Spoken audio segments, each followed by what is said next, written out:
He owns private jets, a $6 million mansion, and lives tax-free, all while preaching about humility. And everybody in town. This isn't a CEO, it's a pastor.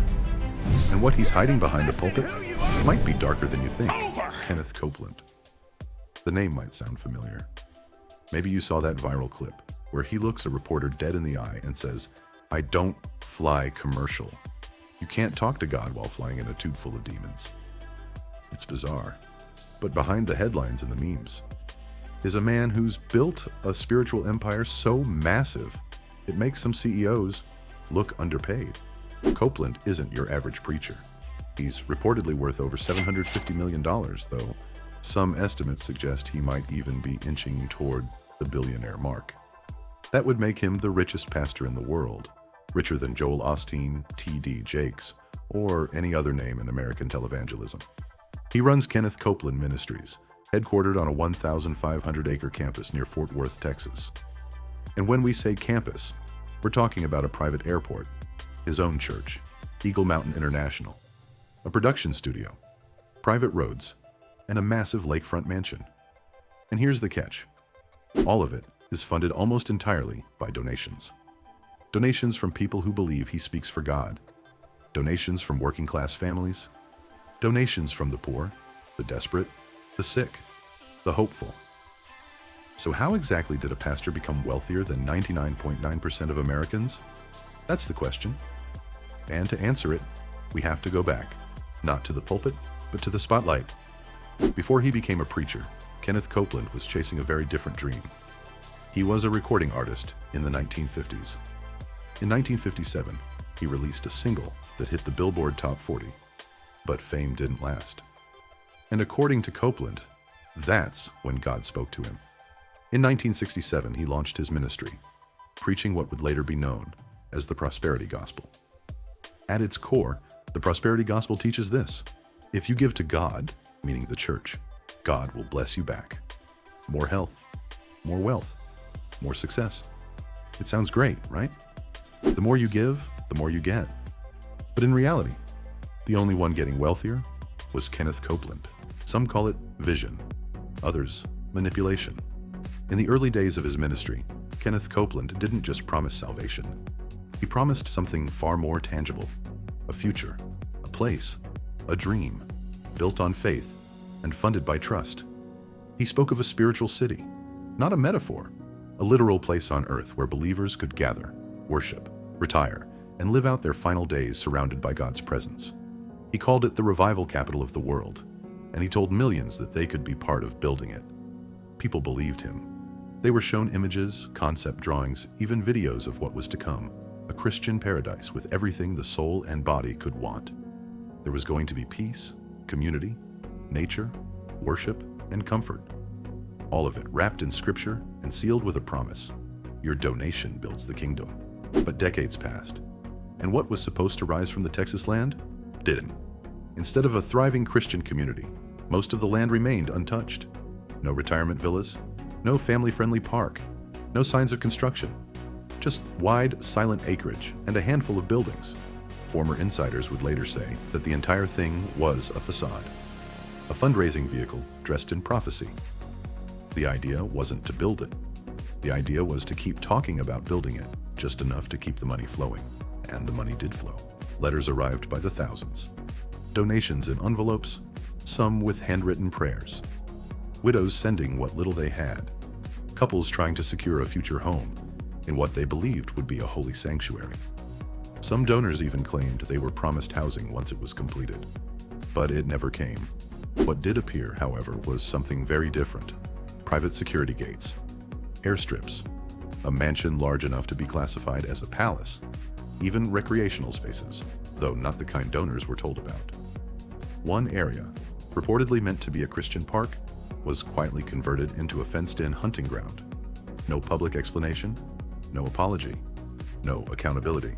And because of U.S. tax laws protecting churches from financial disclosure, there's no paper trail the public can follow. No way to see how the millions were allocated. The only thing that grew, visibly, was Copeland's empire and his personal wealth. So what happened? Was it a failed dream? Lost to ambition and poor planning? Or was it something far more deliberate, a strategic story, crafted to convert generosity into assets? If you ask the families who gave everything expecting something in return, the answer might not be so forgiving. And yet the story doesn't end with broken promises. That was only the beginning. You wouldn't notice it driving by. Tucked behind Texas fields, long private roads and discreet security checkpoints lead to a property that doesn't look like a church. It looks like a compound, and at the center of it all, standing quietly behind fences and trees, sits a mansion. Not just large, extravagant, multi-million-dollar architecture, lake views, luxury finishes. It's legally registered as a parsonage, which, in the eyes of the IRS, means religious housing. What that label really means: zero property tax. Despite being valued at over $6 million, the home and all the land surrounding it is sheltered from taxation under the protection of religion. But it doesn't stop there. A few minutes from the mansion, you'll find a private runway, a full-scale airfield owned by the ministry, complete with hangars and a refueling station. The kind of setup you'd expect from a tech billionaire, not a preacher. At one point, Copeland was flying in a Gulfstream Vi, a high-end luxury jet he reportedly purchased from filmmaker Tyler Perry. And when asked why he wouldn't fly commercial like everyone else, his answer was, chilling. You can't talk to God while flying in a tube full of demons. That's not a quote from a movie villain. That's a real statement from a man who claims to speak on behalf of Christ. Inside his fleet, at least 3 aircraft, all linked to the ministry. Planes registered under church entities. Fuel, maintenance, storage, all handled internally, all shielded from public oversight. And yet, the faithful who gave month after month, many of them never even knew this existed. Most donors thought they were contributing to missions, to spreading the gospel, to building something eternal. Few imagined their tithes were fueling a life of jets, gates, and marble floors. No records have ever been released showing a breakdown of how donor money is spent. No budget sheets, no audits, no reports, and the law allows it. Because churches, unlike nearly every other nonprofit in the country, are not required to file public financial disclosures. There's no mandatory Form 990, no line items, no transparency. In most ministries, this would raise red flags. In Copeland's world, it's just another Sunday. And behind closed doors, the line between church and personal luxury blurs so much, it nearly disappears. Mansion, jet, airstrip, all part of the mission. But who's truly being served? Because the people funding this lifestyle aren't CEOs or corporations. They're average citizens, mothers, grandparents, families scraping by, giving because they believe they're giving to God. Instead, they're building a fortress, one that only one man gets to live inside. At the heart of Kenneth Copeland's empire, there's one machine that never stops running. And no, it's not the jet engines, it's the donation funnel. His ministry is built on a simple, yet dangerously powerful message. Give to God, and God will give back to you. But what sounds spiritual functions like a high-conversion sales pitch. Every sermon, every email, every TV broadcast is designed around the same subtle transaction. You sow a seed, you receive a blessing. Financially, physically, emotionally, spiritually. It's called the prosperity gospel, and Copeland is one of its most visible architects. The promise is intoxicating. Give generously, and God will cancel your debt, heal your body, restore your marriage, multiply your income. And the way to trigger that divine reward? Donate. On paper, it sounds voluntary, but former ministry staff and longtime critics suggest something more calculated. They describe a system designed to emotionally manipulate the vulnerable. People in crisis, people afraid, people desperately looking for a way out. Many donors report receiving constant emails after giving even once. Messages filled with biblical language, encouraging them to keep planting seeds of faith. Always financial, always urgent. Sometimes the messages promise miracles. Other times, they imply obligation. And here's where things get even murkier. Donors aren't just individuals hoping for healing or financial relief. Some are retirees. Some are deeply religious parents living paycheck to paycheck. Some are ill, physically or mentally, and see these donations as a final hope. Behind the curtain, insiders say Copeland's team monitored giving behavior. High-value donors were tracked, their responses measured. special messages crafted just for them, with the right tone, the right scripture, the right emotional hooks. This isn't faith. This is conversion psychology dressed in Christian language. And while all of this is happening, Copeland appears on screen, smiling, calm, persuasive, sometimes even speaking in tongues, sometimes declaring that diseases are gone, spirits broken, debts erased, and the crowd, they cheer, they believe, they give. The most chilling part? There's no financial oversight to stop it, because religious ministries protected under current U.S. tax law operate with almost no external accountability. They don't have to prove how the money is spent. They don't have to show results. They don't have to answer to anyone, not even the IRS. Which raises the question, when donations are exchanged for promised miracles, is it still faith? Or has it become something much more transactional and much more dangerous? Because in Copeland's world, the line between divine promise and financial pressure is razor thin. And for some, that line is crossed every single day. From the outside, Kenneth Copeland Ministries looks like any other religious organization. Polished, professional, powerful. But for those who've worked behind the gates, the story is very different. Former employees describe an atmosphere of control and fear. Not spiritual reverence, but silence. The kind where questions aren't asked, and if they are, they're not asked twice. Some say you couldn't approach Kenneth directly. Even if you worked for him, everything had to go through layers of staff, security, or intermediaries. And security was tight, not figuratively, literally, armed guards. Surveillance. One former worker recalled how Copeland would walk into the office, flanked by bodyguards. Not during events. Not in public. In his own building.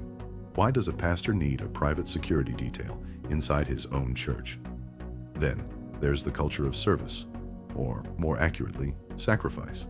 Volunteers were praised for working long hours, often unpaid.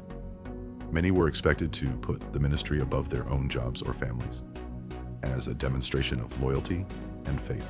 Over time, the line between devotion and exploitation began to blur. Some employees were reportedly asked to adjust their appearance, to look cleaner, slimmer, more polished, in order to properly represent the image of the ministry. Others were warned about their behavior, or pressured into silence when they started asking too many questions. Who gets helped financially? Where do the donations go? What's actually happening with the projects that were promised decades ago? These weren't just seen as inconvenient questions. They were threats. The deeper you look, the more you realize that what's been built here isn't just a church. It's an ecosystem, one where control is dressed as order, and silence is mistaken for peace. Some would call it a community, others a system of loyalty and fear. And this culture of restriction doesn't just affect the staff, it trickles down to the congregation. Visitors have reported being followed inside the church, ushered into specific seats to make the room look fuller for the cameras, and discouraged from asking theological questions, especially the tough ones.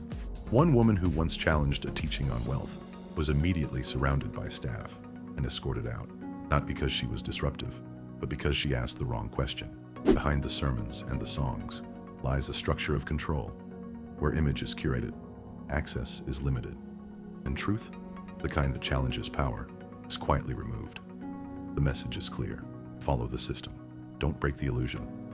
Because for a ministry built on charisma and control, doubt is dangerous. And independence, even worse. Kenneth Copeland doesn't just preach. He influences. Over the years, his reach has stretched far beyond church walls, into political circles, national broadcasts, and even campaign rallies. But he's careful, strategic, rarely direct. His ministry hosts voter education events, leadership summits, panels on faith and politics, all carefully worded, always walking the line between religious messaging and political influence. And when that line blurs, it's rarely an accident. Copeland has made appearances at high-profile political events, most notably aligning himself with Donald Trump during both presidential campaigns. He publicly prayed over him, called him anointed by God, and stood behind him on national platforms. And yet, churches in the U.S. enjoy tax-exempt status, precisely because they are not allowed to endorse candidates. It's called the Johnson Amendment, and technically, it forbids religious leaders from using the pulpit for political gain. But enforcement? Practically non-existent. Copeland knows that. He's built a brand around boldness, and his supporters see political involvement as part of the spiritual battle. Critics, however, see something else: a billionaire preacher using God's name to push his own power further, to influence elections, to protect his empire. And when politics and religion mix at that level, the consequences aren't just spiritual, they're systemic. Because with the right messaging, a church stops being a place of worship and starts functioning as a machine, one that shapes public opinion, swings votes, and shields its leader from scrutiny. And in Copeland's case, it seems the higher the stakes, the louder his voice becomes. At this point, it's tempting to focus on Kenneth Copeland as a lone outlier, a greedy man abusing a position of trust. But the truth is, he's not an exception. He's a byproduct of a system that allows this to happen. In the United States, religious organizations operate with a level of freedom that most corporations could only dream of. They're tax exempt. They don't have to file public financial disclosures. They're shielded from audits, protected from regulation, and free from basic accountability, all in the name of religious freedom. And in that space, that legal blind spot, is where Copeland thrives. There's no law forcing him to show where the money goes. No federal agency demanding transparency. Not even his donors can access a full report of how their contributions are spent. He doesn't have to answer, because the structure itself is built to let him say nothing and keep everything. And it's not just him. The faith-for-profit model is thriving in America. Mega preachers with private jets, million-dollar homes, ministries operating more like luxury brands than places of worship. And the donors? Many of them are good people. People of faith. People in need. People who trust the system because they believe it's sacred. But when there's no oversight, no transparency, and no consequences, what stops that system from becoming a business? What happens when scripture becomes strategy? When a church becomes a funnel for wealth? And what do you call it? When the only one getting rich is the man at the top. Kenneth Copeland didn't invent the loopholes, but he's mastered them. And unless the system changes, he won't be the last. Kenneth Copeland lives in a world few people will ever access.